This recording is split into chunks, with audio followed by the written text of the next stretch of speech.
Hi, I'm Eilene Johnson. Welcome to the ADORNit studio. Today I'm going to be demonstrating how to make this really bright and cheery sunflower door hanger. If you have noticed any of our other door hanger tutorials, we are basing this on the same principle, taking our fabric and mounting it on burlap, which gives it a really nice weight so that it can hang on your door nicely and it can look beautiful. Okay. This kit is available on ADORNit.com. You might find it in your local craft or quilting stores. And if you are looking for other door hanger projects, please go to ADORNit.com because we have other designs and patterns available online. Your kit will come with some instructions, and it will also come with your burlap, your fabric, and your wood pieces, and also your ribbon. The only thing that you will need to provide is the polyfill, and we recommend using a really high loft polyfill because it gives it that more dimensional puffy look. You're also going to need your sewing machine, some straight pins, and a needle and thread. So let's get started. The first thing you're going to want to do when you open up your packet is you are going to want to take all of your templates or your pattern pieces, and you're going to want to cut them out. And you can even cut them out just on the paper, or you can cut them out and then trace them on a piece of cardboard to give it a little more stability. I kind of like this just because I can get a better trace, and I just think that it's a little more comfortable, but you do whatever is comfortable for you. After you get all of your pattern pieces cut out and you get your fabrics cut, the first thing that you'll do after you do that is you're going to take your pattern piece and you will lay it on your fabric. Your fabric is going to be with your right sides facing out, and it's going to be on a double fold, and you're going to put your polyfill in between both of these layers. You will trace your pattern piece out right around the edges, and you can do that with a disappearing marker. You can do it with a pencil or a pen. It doesn't really matter because you're going to be cutting away right on that line, and so you won't be able to see the marks later. But you want to make it dark enough so that you can follow the line with your sewing machine. Once you have all of your pattern pieces traced out onto the fabric, then you're going to want to take it to your sewing machine. And with your sewing machine, you're going to go about 1/4 to 1/2 of an inch from the inside of that trace mark. And that is going to allow you to have enough room to cut it afterwards and give it a nice edge, but also give it that puffy feel as well. And so after you have traced it and you have sewn it, then you're just going to cut it right on the trace line right there. And that will give you your pattern piece. Front and back, it's the same. On the leaves, take a zigzag stitch and go down the middle of each leaf to give that also some extra dimension. On your petals, you're going to have 3 different fabrics. And from those fabrics, you are going to cut 3 of each.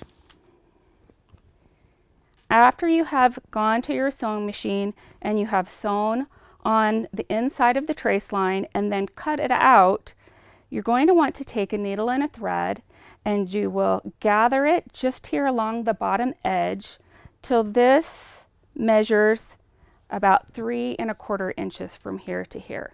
And that will give you about the right size for your petals so that as you put them onto your burlap and you get them all situated, that it'll all lay nicely and be, it'll look really nice and balanced. I'm going to move this over here. You'll fold your burlap out, and your burlap is going to come, and you'll want to have it on a fold because the burlap is a little bit stretchy and it moves. And so by doubling your burlap, it not only adds weight and stability to the door hanger, but it also allows it to be a little more in place, and it's easier to sew on. So I'm just going to demonstrate a little bit right here of what you will do is once you get your petals all done, you're going to place them around in a circle, and you will alternate your different colors or your different patterns of your petals. And then you will have your inside of your flower.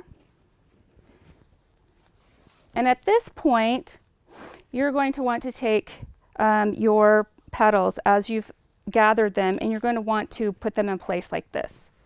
And just put them down with a straight pin in various places, because you're going to take this to your machine and you're not going to sew it all the way around. As you can see here, we've only tacked it down in several areas of the petal, and that gives it a little more puffy look, and it's a lot less work also.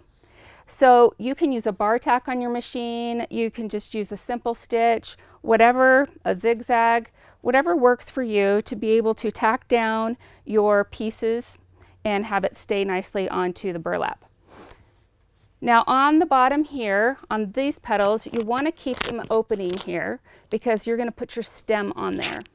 And your stem is just this piece of fabric that the instructions will tell you to cut. And then again, you are going to take your needle and your thread, and you're going to gather right down the middle on your stem until you get it to about the approximate length that you want. And you're going to set this under your petals, and it will be gathered.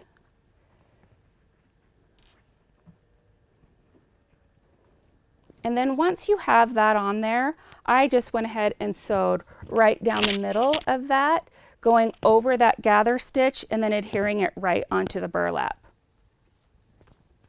Then you will get to your leaves. You're going to put your leaves out, and you're going to do the same thing at your sewing machine. You're going to tack it down in several places so that it remains on there nicely but also looks puffy still. We'll get to this part in a minute. Once you have done that, then to finish off your door hanger, you will take the whole entire thing to your sewing machine, and you're going to do a zigzag stitch all around the outside of your design. And by doing that, it allows for these edges to fray and give it a little bit of a rustic and a little more unfinished look, but it will keep this from not fraying too far in. And so it kind of acts like a barrier, but it also looks nice on there too. So once you have completely sewn all the way around your design with your zigzag stitch, then you're going to take and cut away about 1/2 to 1 inch around the outside of that zigzag stitch, and then that will give you your finished product right there. The last thing you're going to want to do is you will take your wood pieces, and we've painted our happy wood pieces in more of a barn red, but you can add or paint in whatever color makes you happy. So if you would like to add something really bold, you can do that, something subtle. If you want to do it to go with fall colors, paint it something autumnal. If you want it to go with something summer, paint it something bright and cheery. That is entirely up to you. After your paint has dried, then you're going to take your ribbon and you are just going to thread this through the holes that are already cut into your wood pieces. That gives you your little banner swag. And once you have done that and you've put that through and you've got your little wood pieces on there, you can just adjust them how you want. And then we just tacked them right here on this portion of the leaf. But really you could hang it wherever you think it looks cute. I tied off the end and then secured it right here. Now I want to give you another little tip for this. This door hanger of ours is a little bit wider, and because of the leaves and because of the petals, it's a little more floppy, I guess.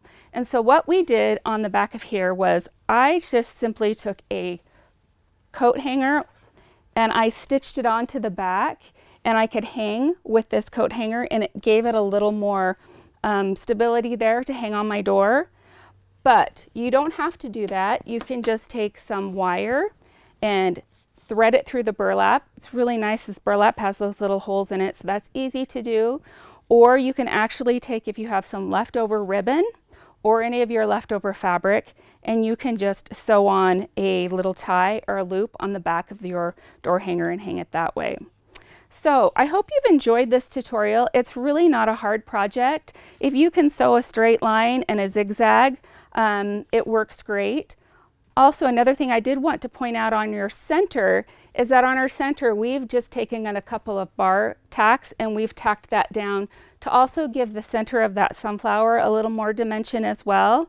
That's what really makes this project fun, is having it dimensional, having it look a little rustic, being a little puffy, and adding a lot of character to this door decor to hang on your door. So if you are interested in this kit, go to ADORNit.com or look for it in your local crafting or quilting store. And if you like any of our other designs, please feel free to visit us on our website. We have a lot of really fun and delightful projects that you can do for your home. And thank you for watching. I'm Eilene, and this is ADORNit.